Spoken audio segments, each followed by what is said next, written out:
Bonjour les enfants. Je me suis servi du très beau livre que vous voyez en photo pour vous raconter un petit peu l'histoire des oiseaux. Ils sont apparus sur Terre il y a environ 150 millions d'années.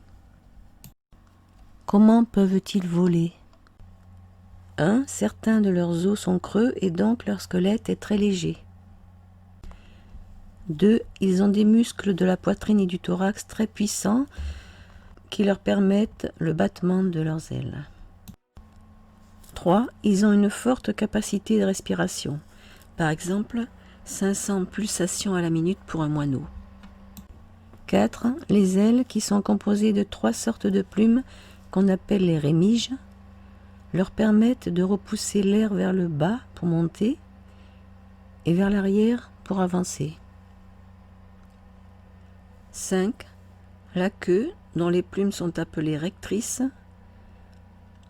leur permet de changer de direction ou pas, et aussi de freiner. Non, mais ceux qui ne volent pas sont rares. On les appelle les aptères. Les manchots sont les plus connus. Leurs ailes se sont transformées au cours des millénaires en de véritables nageoires. L'émeu, qui est le deuxième plus gros oiseau, peut vivre 10 à 20 ans dans la nature. L'autruche est le plus gros des oiseaux. Il a quelques ressemblances avec certains dinosaures dont il descend, comme le vélociraptor.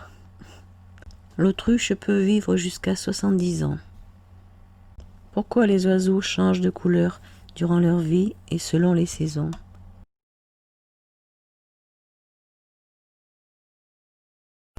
Les plumes des oiseaux s'usent et ils ont besoin de les renouveler en général 2 fois par an afin qu'elles restent efficaces, en particulier pour voler.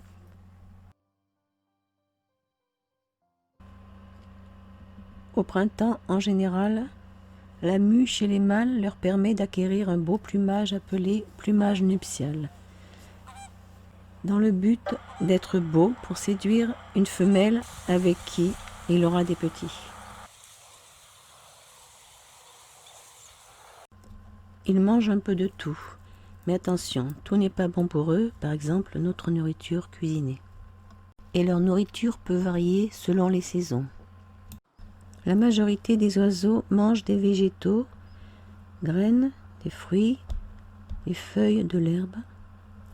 Et on peut classer ceux-ci en 3 catégories principales. Les oiseaux granivores, qui mangent des graines, comme les moineaux, les pinsons qu'on voit ici. Les oiseaux frugivores, qui mangent des fruits, des baies. Les oiseaux herbivores, qui mangent des feuilles de l'herbe, comme les oies, ici les bernaches du Canada, à qui j'ai donné des graines. D'autres oiseaux sont carnivores. Ils mangent des petits rongeurs, des petits oiseaux, même des gros, des serpents. Ce sont en général des oiseaux de proie, comme ici le grand-duc d'Europe. D'autres oiseaux sont carnivores, mais plus précisément insectivores. C'est le cas de beaucoup d'oiseaux d'ailleurs, et en particulier les hirondelles. Ici les hirondelles rustiques.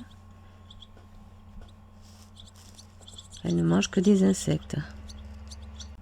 On peut parler aussi d'oiseaux omnivores, ceux qui mangent un peu de tout, comme le canard colvert et le geais des chênes que vous voyez.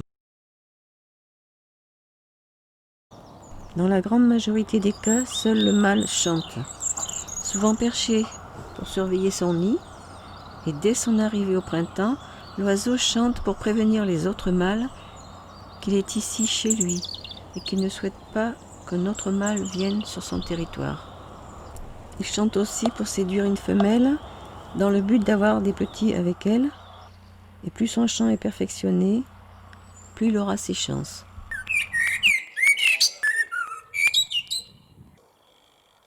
Un plumage terne, peu attirant, peut être compensé par un chant magnifique, comme par exemple le chant du rossignol ou celui de la grive musicienne. inversement, un oiseau dont le chant est plus ou moins beau aura d'autres atouts pour séduire. Ce peut être un très beau plumage nuptial au printemps jusqu'en été, ou bien une parade nuptiale raffinée et spectaculaire. Parfois, ce sera les deux ensemble, le beau plumage et la belle parade.